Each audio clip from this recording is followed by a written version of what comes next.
everybody, it's Alan BB again. Long time no see, I know. I would like to review Aiki number one yet again, and then go into Aiki number two. So, Aiki number one, we have bones in compression. They're sandwiched between the ground and gravity. They're being squished. And tissues in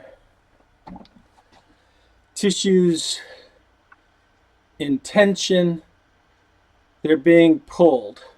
And so you can actually see that the tissue itself is compressing the bone, but the tissue is in tension. This is a tensegrity structure, and we want to have our body held similarly to this, so that the bones aren't stacked on each other. They're held in tension by the tissue. Okay. So now let's review Aiki number two. Aiki number two. You have a force coming this way, you have a force coming this way, they meet at 90 degrees. And it results in a resultant force vector. This force is not impeded, this force is not impeded. They do influence each other, and they create a resultant force vector. That is non-resistant. They're not resisting each other. They just influence each other. Okay? Here's how we do Aiki number two. Practically. Here is a wheel. The spokes are like bones. If I set it on the ground, the spoke is now in compression, and it's supporting the frame here by compression. The tube, which is not inflated right now, is like my tissues. And because of gravity pulling it down, it is now in tension. It's being stretched across the frame. All right. If there's a certain amount of tension in the tissue, which I can cause pneumatically, I can put air in there. But if I put weight on there, the pressure increases throughout the entire tissue, and it's going out in all directions, not just linearly now. All right, so it's going out in all directions equally. Okay, so the pressure gets equalized. Now, what if I was to take this tissue that's in tension and move it? Yeah, I know I'm moving my bones too. We do that sometimes, or sometimes we just move the tissue. If I move it here, you'll notice that there's a force that continuously is going like this, or like this, or like this, or like this, all the way around the thing. So when a linear force comes in, it's met orthogonally, and there's a resultant force vector. Let's see if I can get this going. Pa-chow, pa-chow, pa-chow, pa-chow, okay? This stays on center. This gets pulled off center and loses its base. Okay? This is Aiki 2 because it's on a singular plane. So it doesn't matter if I put it on that plane or I put it on that plane. It's still considered Aiki 2. This way. All right?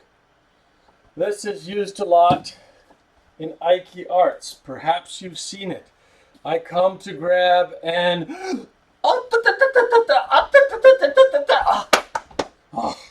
that's my Daito Ryu impression. Here's my Aikido impression. I must maintain the integrity of my tack. I must maintain the integrity of my tack until it's time for me to fall. Ah! And then I fall. Okay, I've insulted both now. All right, that's a singular plane. Aiki number 3.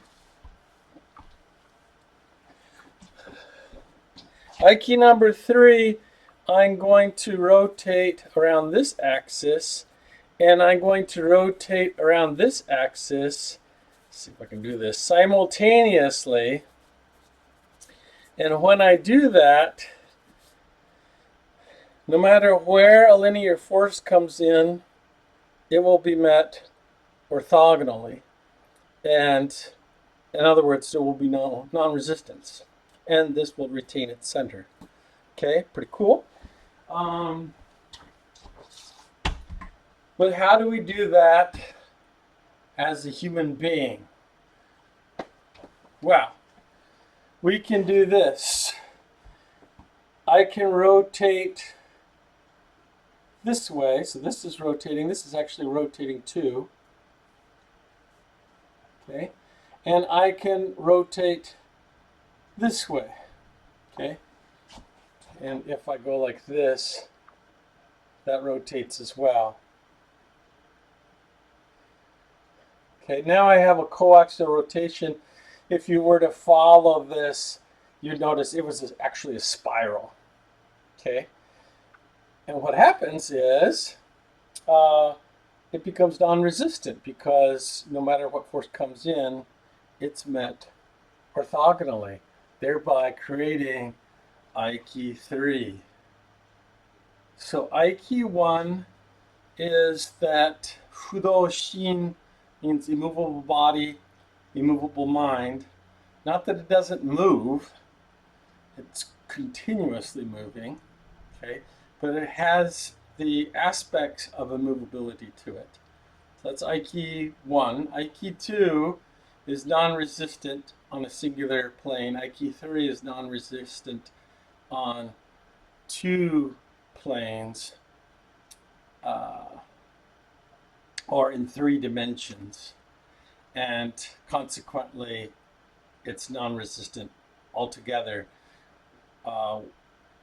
We're not spheres, so in our bodies, our task is to create aiki 1 throughout our entire body, maintain that, and then to use our bodies, move our tissue in coaxial spirals or even triaxial spirals, and you want to be able to do that everywhere.